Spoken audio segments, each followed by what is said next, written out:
If you're lost, follow the trail. Stop trying to blaze a new trail. Why are you blazing a new? That's stupid.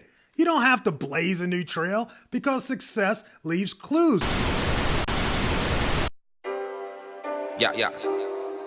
Ooh. Chase money. Chase money. Hey.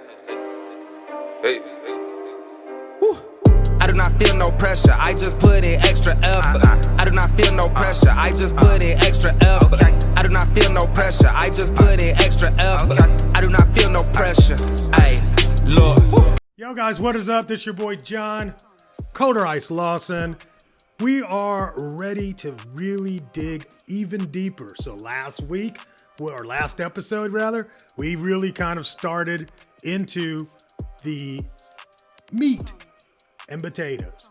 So this week, let's talk about how to start a business the easy way.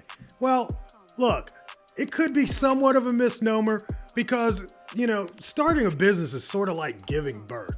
And I've never given birth, but I've had a great bowel movement. It's like, no, I don't believe I just said that shit. But I did. But anyway, here's the deal. When I say about giving birth, there's so many phases that you go through and your body changes. And then ultimately, it's like the big thing that happens. You're giving the birth. So it's just like that, man. One day, your business is ready to go.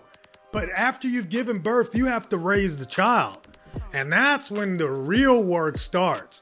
So figure this business thing, it's very rewarding having it, getting it started. But I think a lot of people, that becomes like the be all and end all is that I started my business, and you never really think about how you start is very important for how you continue past that first stage. The research is very important. You're going to go out there and you're going to look for people that are talking about whatever it is you're trying to start. Look, success leads clues. You've heard that before. Really what that's all about is if you find a trail in the jungle, follow it. If you're lost, follow the trail. Stop trying to blaze a new trail. Why are you blazing a new? That's stupid. You don't have to blaze a new trail because success leaves clues. Now that doesn't mean that you're duplicating somebody else's, venture. But there are parts of everybody's venture in growing a business that you can take and learn from. All right. So the first thing is we're doing our research. We're going to look for our target market. Who are we speaking to? Who is the avatar? You might not have ever heard that word, but we're going to use it now. It's just going to be somebody you want to speak to. The audience that really would resonate. And I want you to narrow down your avatar to a single person, a personality. And I want to know everything about that personality. I want you to start thinking, not only thinking, the personality might be the person that actually lives next door, which will give you a great head start, right? Because this is how many kids they have. This is the job that they're on. This is how much they average and make every year. Are they married? Are they single? What's their age? What magazines do they read? What TV shows do they watch? Yeah, all of this. The deeper you can get into that avatar, the better you are going to be able to communicate with that avatar. If I understand who I'm talking to, I will be able to really hone in the messaging. Look, I go to a gym, and literally every hour, they're walking people through the gym so that they can get their $10 membership and make them sign up. The deal is when they walk men through, they show them the heavy weights, right? They show them the machines. They show them the dumbbells, the barbells, all of that stuff. When they walk women through, they stop at the cardio machine, that thing that makes your butt bigger by squeezing your legs together, which if I see a dude on it, I laugh because they never look right. They just never look right. But the deal is these machines are really there to give different results. So oftentimes, and I'm not generalizing except for when I generalize right now, women generally want to look thinner when they go into the gym. So that's why they spend more time on those cardio machines. Men want to look bigger. So that's why they spend all their time showing them the free weights and the dumbbell machines and all that shit, right? Because there's two different audiences that you're speaking to. It's the same product. It's a gym. It's the same product, but if we're speaking to a male versus a female, there are going to be different things that you're going to highlight. And so that's the same thing you're going to want to do with your avatar. Have at least 2 avatars. I say you should have 3 because there's a different way that you're going to speak to one age group versus another age group. So you want to have a male, a female, and then a unique age group that might be the male and the female we're talking to, might be in, over 30s, in their 40s. But then we might have a younger person that is a little less established in their lifestyle and still looking for different choices. And they might be into it, and you want to talk to them a little bit differently. And if you have those 3 avatars, whenever you're making content, you make content for one of those avatars. Just one. And the deal is, when you're speaking to that one, like we talked about in our last episode, you're speaking to millions. You will be amazed. But as long as you're focused in on that one and you know the languaging that you're going to use for that one, it's going to make it resonate so much more. So when you're starting your business, have an avatar in mind. The other thing is start thinking about your current resources. What can you use that you have right now? Yes, it'd be great if you could create your lessons and stuff and have a multi-camera active, environment, and you had the right backgrounds and all that stuff. And you spent hundreds of thousands of dollars on the best lighting and cameras. But right now, getting started, don't let the equipment be your problem. This thing right here, it's a good studio. And it's good enough for you to get started. I don't want you spending a whole lot of money trying to get started unless you're rich. Now, if you're rich, hit me up, all right? Because I can help you spend that money. But if you're, bootstrapping, take your time. Find out what resources you already have and start using those resources. And look, I know people that are so stuck on a name. Well, what should I call it? I don't think the name really matters at all. I really don't. Because if a name actually mattered, Google would not be Google. What the hell is a Google? I remember when they first came out. Yes, I'm that old. And I was like, what's Google? And what does it mean? And they had their own internal meaning for what Google was, right? It was something with some zeros at the end, right? You don't have to worry about the name. You just need a name. You can always change course and direction in air. What we need you to do is launch. Let me just tell you, every time you take off from an airport, usually the runway goes either this way or that way or this way or that way. That's it. When the plane gets off the ground, then usually we turn to the way we're going to go. You have to think about that. Stop worrying about, how to get to the destination. You need to just get in the air first. That's the first thing you need to do. You need to get launched. Once you launch, you can make adjustments in the air to get to exactly where you want to go. Most of us have no idea where we want to go, nor any idea how we get there. But if you just focus in on the launch, that will help you. Look, I'm going to use this. Let's pretend like this is a rocket. Yeah?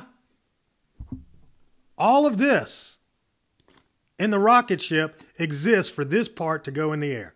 Just think about that. That's how hard it is to launch.